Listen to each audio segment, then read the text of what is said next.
বেদিনদেরকে উনি কালেমা পড়াইছেন। সুবহানাল্লাহ বলবেন না? গৌসবাগ আব্দুল কাদের জিলানী উনি বাগদাদের জমিনের মধ্যে এসে লক্ষ লক্ষ বেদিনদেরকে উনি কালেমার দাওয়াত দিয়েছেন।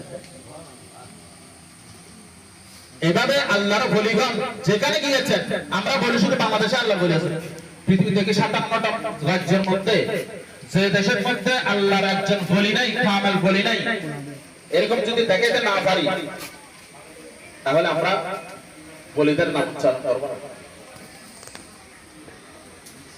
প্রতিটা দেশের মধ্যে কি আছে? আল্লাহর ওলিদের পদচারণ আছে। কারণ এনারা যদি না যেত, এনারা যেখানে গিয়েছে এখানে ইসলাম। সুবহানাল্লাহ। এনারা যেখানে গিয়েছে সেখানে কি ইসলাম।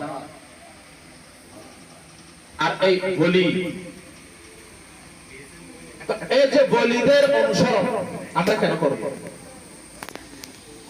আমরা যারা মুকাল্লিদ মাযহাব যারা মানে, অনেক ভাইয়ের আছে মাযহাব মানে, কারণ মাযহাবের মধ্যে ইখতিলাফ আছে। আমি শুরুতে বলেছিলাম না, ইমাম আযম একরকম বলেছেন, ইমাম মালিক একরকম বলেছেন, ইমাম আহমদ বিন হাম্বল একরকম বলেছেন, এই যে ইমাম শাফি একরকম বলেছেন। এই ভিন্ন এদের ইসলাহাতের মধ্যে ভিন্নতা থাকার কারণে যারা এই লামাযহাবী ভাইরা যারা আছে এনারা মাযহাব মানতে কি, কিন্তু এনাদের হাদিস ইমাম আবু হানিফার অনেক হাদিস এনারা অনুসরণ করে, ইমাম শাফির অনেক হাদিস এনারা অনুসরণ করে, কিন্তু এনারা মাযহাব এটা কি করে অনুসরণ করে না। আল্লাহ তাদেরকে বুঝার তৌফিক দান করুন, আমিন বলেন। মাযহাব মানে এটা তাকলিদ। তাকলিদ এটা কি? আত-তাকলিদ হুয়া কবুলু লিকাউলিন লা হুজ্জা।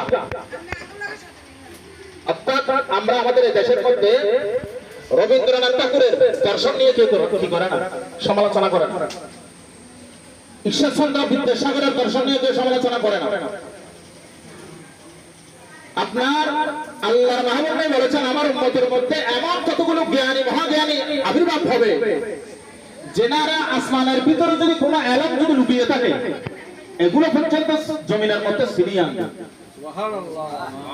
এরকম আলেম ইমাম আযম আবু হানিফা রাহমাতুল্লাহ আলাইহি, নোমান বিন সাবিত রাদিয়াল্লাহু তাআলা রাহমাতুল্লাহি আলাইহি, এনার এতই প্রজ্ঞাবান ছিল, এতই মাহির ছিলেন যে ইমাম আযম আবু হানিফা রাহমাতুল্লাহ আলাইহি উনি কোনো বড় সড় কোনো কিতাব লিখে যায় না, দুটো কিতাব লিখেছে, ছোট ছোট কিতাব, কিন্তু ওনাকে মশহুর করেছেন ওনার দুজন ছাত্র, একজন ইমাম মুহাম্মদ আর একজন হচ্ছে ইমাম আবু ইউসুফ, যাদেরকে একসাথে শাইখাইন বলা হয়।